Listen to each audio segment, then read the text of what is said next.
नमस्कार, मैं रुचि देव। चलिए सुनते हैं आज की ये कहानी।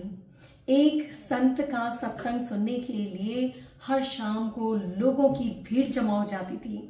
वो लोगों को जीवन को सही ढंग से समझने व उसे जीने का ज्ञान देते थे। एक नौजवान हर रोज वहां आता था।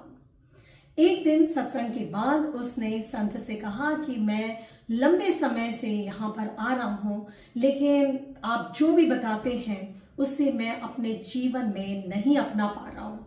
तो मैं ये सोचता हूँ कि ये सत्संग रोज रोज सुनने का क्या फायदा।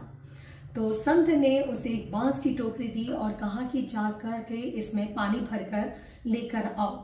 अब संत उसे रोज उसी टोकरी में पानी भर के लाने के लिए कहते थे। भला बांस की टोकरी में पानी कैसे भरा जा सकता है। कुछ दिनों के बाद संत ने उससे कहा कि तुम इतने दिनों से कोशिश कर रहे हो इस बांस की टोकरी में पानी भरने के लिए, तो अब तुम मुझे बताओ कि तुम्हें इस टोकरी में कोई डिफरेंस दिखाई दे रहा है। तो उस नौजवान ने कहा कि हाँ, पहले से ये टोकरी काफी साफ हो गई। पहले बहुत गंदी थी लेकिन अब ये साफ हो चुकी है, और इसमें पहले बड़े बड़े छेद थे लेकिन अब छेद थोड़े छोटे हो गए हैं। तो संत ने कहा कि इसी तरह अगर तुम रोज इसमें पानी भरने का प्रयास करोगे तो एक दिन ये बांस फूल करके ये पूरा छेद भर जाएगा और तुम आसानी से इसमें पानी भर पाओगे। ठीक उसी तरह रोज सत्संग सुनने से मन का मैल दूर होता है, मन शुद्ध हो जाता है और जो भी अवगुण है उसके छेद धीरे धीरे भरने लगते हैं और एक दिन जीवन पूरी तरह से गुणों के पानी से भर जाता है।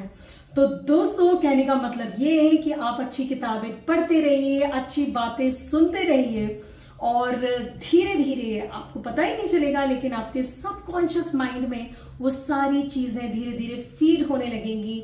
आप अच्छी बातों को अपने जीवन में अपनाने लगेंगे, आप पॉजिटिव रहने लगेंगे और आपको खुद आश्चर्य होगा कि अरे ये बदलाव आपके अंदर कैसे आता जा रहा है। आप मोटिवेटेड रहने लगेंगे।